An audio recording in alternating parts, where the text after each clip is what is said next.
थे वह प्रवचन दिया करते थे। कहीं उनका प्रवचन चल रहा था, ठीक ठाक सभा लगी हुई, और संयोग देखिए कि महाराज उनकी पत्नी घर में थी, एक उनकी सखी आई सहेली, कहीं चले चलते कथा हो रही है, सुन के आते बढ़िया।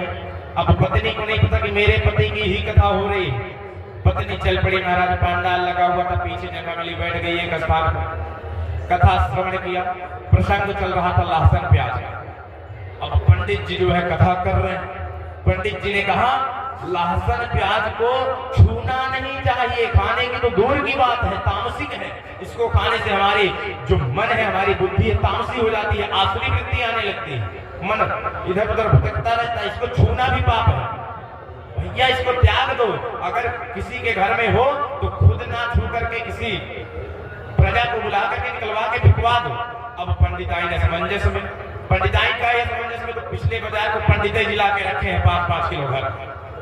अब इधर प्रवचन दे रहे हैं कि ना खाओ, फेंक दो, छुओ नहीं, और उधर अपने घर में ला के रखे। पंडिताइन सोच रही है तो कहीं हो सकता है कि ये आज ही पढ़े हो, क्योंकि शास्त्र जो है बहुत इधर उधर में घुमा देते हैं।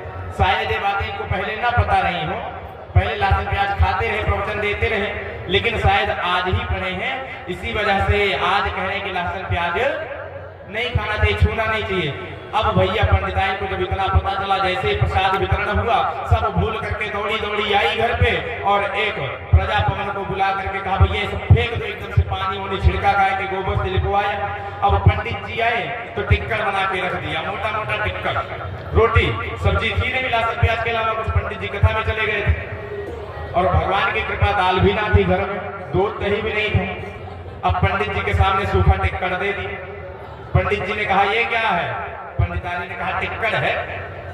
कहो तो मुझे भी दिख रहा है टिक्कर है, कैसे खाएं इसको, वैसे सूखा चबाएं? पंडितानी ने कहा और तो कुछ घर में है नहीं, नमक ले लीजिए। कहे नमक तो ले लेंगे, लेकिन कुछ नहीं तो कम से कम 2-4 ठो प्याजे काट के दे दो, 2-4 कुटी लहसुन ही दे दो। पंडिताई ने एकदम बेचारी जो है चौंक गई। अरे राम राम, ये क्या कह रहे हैं आप? अभी आप गए थे सभा में प्रवचन दे रहे थे, आपने कहा कि भैया लहसुन प्याज को खाना नहीं, छूना भी नहीं चाहिए, और अभी आप कह रहे हो प्याज ही काट के दे दो। पंडित जी ने कहा भैक पगली, ये बातें हमारे ऊपर लागू नहीं होती हैं, ये तो केवल प्रवचन देने के लिए है, लोगों को बताने के लिए। हमको तो सब खाना चाहिए, हमको सब खाना चाहिए। तो प्रवचन देना आसान है। आज जब संत जी ने आत्मदेव को कहा कि ये बेटा बेटी कुछ नहीं होता, तो आत्मदेव जी भी यही कह रहे हैं कि प्रवचन देना आसान है।